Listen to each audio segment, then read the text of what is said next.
Hello students. एक लेखक या साहित्यकार हमारी सोच के आयाम को विस्तृत करने में सक्षम होता है। उसके द्वारा रचित साहित्य सूने जीवन में रंग भरता है। यही साहित्य समाज का दर्पण, प्रतिबिंब और रीढ़ कहलाता है। ये साहित्य ना जाने कितने ही एहसासों की अभिव्यक्ति होता है। सर्वेश्वर दयाल सक्सेना जी द्वारा रचित पुष्किन के गांव में पाठ ऐसे ही रूसी साहित्यकार पुष्किन जी को समर्पित है। रूस जैसे देश में आज भी साहित्यकारों को विशेष महत्व दिया जाता है। वहाँ साहित्यकारों के निवास को संग्रहालय अथवा स्मारक का रूप दिया जाता है। उनके जन्मदिन पर मेलों का आयोजन किया जाता है।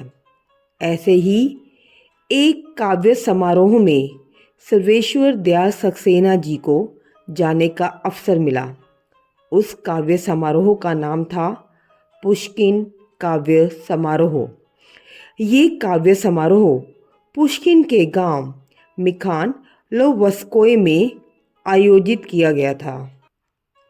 पुष्किन के गांव में उनका घर बहुत ही रमणीक स्थल पर स्थित है। उनके घर के बाहर एक छोटा सा उद्यान है।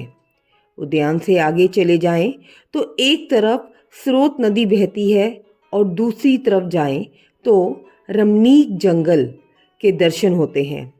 नदी के साथ साथ का क्षेत्र कछार में बदल जाता है। घर से थोड़ा और आगे जाकर कछार के एक तरफ नदी बहती जाती है और दूसरी तरफ कुचाने झील है। कछार दूर तक फैला नैसर्गिक घास से भरपूर जमीन होती है, जिस पर यदि पैर रखें तो गद्दे की तरह वह दबती है। ये पूरा क्षेत्र पुष्किन स्मारक क्षेत्र है। पुष्किन काव्य समारोह एक बड़े मैदान में आयोजित किया गया था।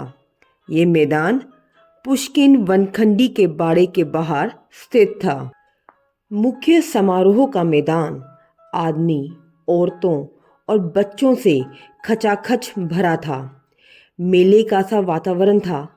खाने पीने की दुकानें थी और सबसे ज़्यादा दुकानें किताबों की थी। उस काव्य समारोह में लेखक रूसियों के पुस्तक प्रेम को देखकर प्रभावित हुए।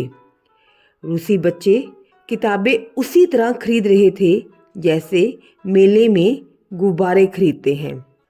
पुस्तक प्रेमी उस समारोह में आए साहित्यकारों के हस्ताक्षर लेना चाहते थे, लेकिन किसी हस्ताक्षर पुस्तिका पर नहीं, अपने द्वारा खरीदी गई किताबों पर हस्ताक्षर लेने का एकमात्र उद्देश्य उन पुस्तकों को और अधिक मूल्यवान और रक्षणीय बनाना था।